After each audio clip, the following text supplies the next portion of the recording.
Hello, and thank you for taking the time to watch the GenieSnap walkthrough. In this video, you'll find that you're able to host the GenieSnap platform. This can be done on premises, in the cloud, or any location that you have access. GenieSnap even runs air-gapped. It does not require any internet access, and it doesn't require any third-party API calls. GenieSnap can be used to host solutions such as your request, assessments, applications, disclosures, simple contracts, terms, notices, letters, authorizations, disclosure letters, or any other type of intake that meets these parameters. Also, anything can be an e-signature process. The GenieSnap solutions internally support e-signature, and if you want, you can do e-signature only, where you can bring in documents that you've created and you want to sign those.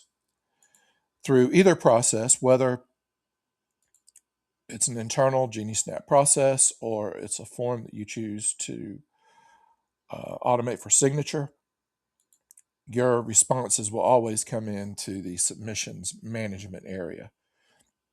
From the submissions management area, you're able to do enterprise search across your submissions, whether signature or GenieSnap created. You can open up the records and look at the details of the assignments that have occurred on these. You can assign tasks. You can open the form up directly and make any edits to it. You can download the document and perform other tasks. The forms themselves that produce these, or the workflows, they're managed in this area here. The forms can either be used as a link placed on a website, invoked directly from the forms list, emailed from the forms list as a link for you to ask someone to fill it out, or any way that you choose to put the link in any location for that matter. Also, each form workflow provides an API. The API is a REST service, and if you look in the documentation, you'll see that we have the ability to create, update, delete, retrieve list, even start the e-signature processes from these contracts. So to get the automations into GenieSnap, you can do this from the landing page. You can do this from the operational page. As you can see, any GenieSnap application is actually generated from blocks of text. This is done without AI, without hallucination, and without token processing. It can also work with your existing documents, and those can be used for automation. And then GenieSnap has the ability to do natural language request. Now, the natural language requests are not doing the automation. What they're doing is they're producing text blocks like these, and then GenieSnap's compiler turns this into a GenieSnap solution. So the automation is done without AI, but if you want to be able to discover the fields and the properties and the other things that may get you started, then you could use the natural language request to generate whatever solution it is, and it'll open up in the human in the loop editor. That's this right here. You can actually test from the editor before you save it. You can drag and drop the fields. You can edit the parameters. You can edit the document that's going to be generated by these. And once you're done, you save it, and it goes into this list here. But you don't have to do it from those external pages. You can also go right here to generate workflow internally, and you've got the same capability, whether from text, from a document, or from natural language process. So as you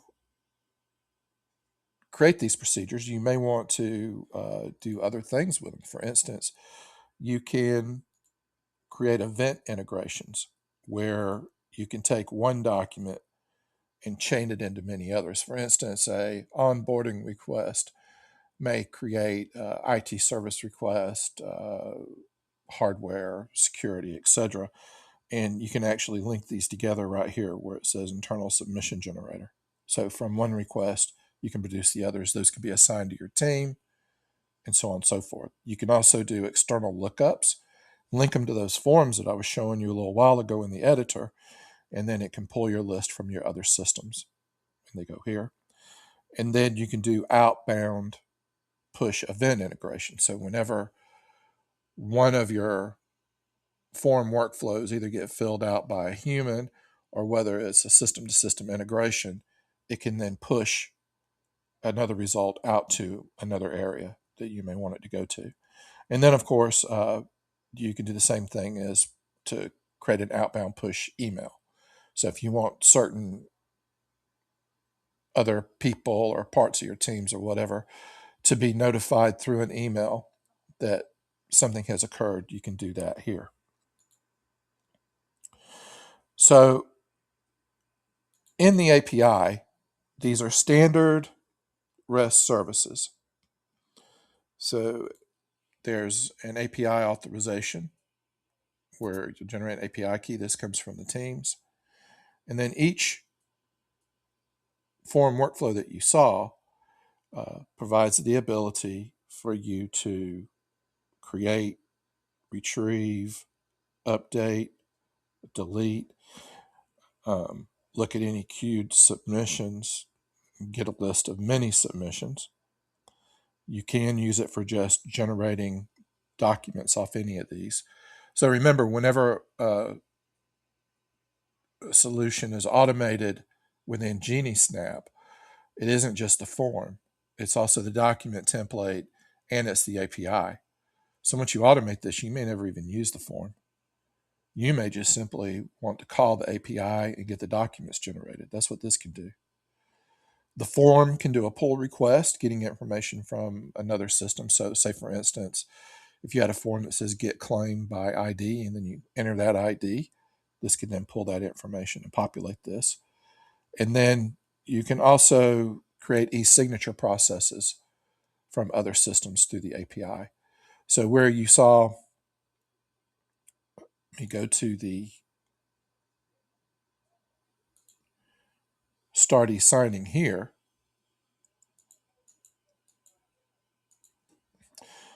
you could have also started the e-signing through the API call. And then you can have a callback on this where it can tell you when each one of the participants is signed and when it's completed and get the signed document.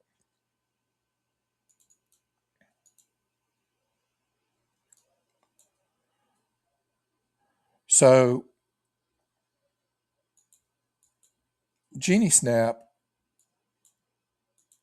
is working for you in a way that you're able to do end-to-end processing, in whole or in part, just signature, just forms, just API, all of them combined, and being able to collect and share information and making it where it's secure. You know where it is because you're the one that controls the access to it. You are the steward of the data, you're the steward of the process, and you're able to do that without any code. All of this, everything that you can see, is done with no code through configuration. And it can handle quite a few different use cases for your business. From the main page where you launch, you'll see that there are general terms of the types of use cases or the more or less the areas of use cases that this will work for. And then also, as I mentioned, there's a list of ideas right here. So as a matter of fact, if we were to take like, let's say a simple contract. So let's say contract to allow data gathering between two organizations. See, I could sit down and try to figure out where to start with this, but I don't really know. So maybe I just want to do this request where, and this can integrate to AI in order to create that text block that GenieSnap then uses to automate deterministically. But from this request, it's then able to go out and figure out what kind of fields may be involved in a request such as this. And then you're able to edit this and get it the way that you want it. So you could take something like Olama and install locally, and this could then do a request to that only for the purpose of getting that text block. Or it can do web access to an endpoint and do this interface to get these text blocks as well.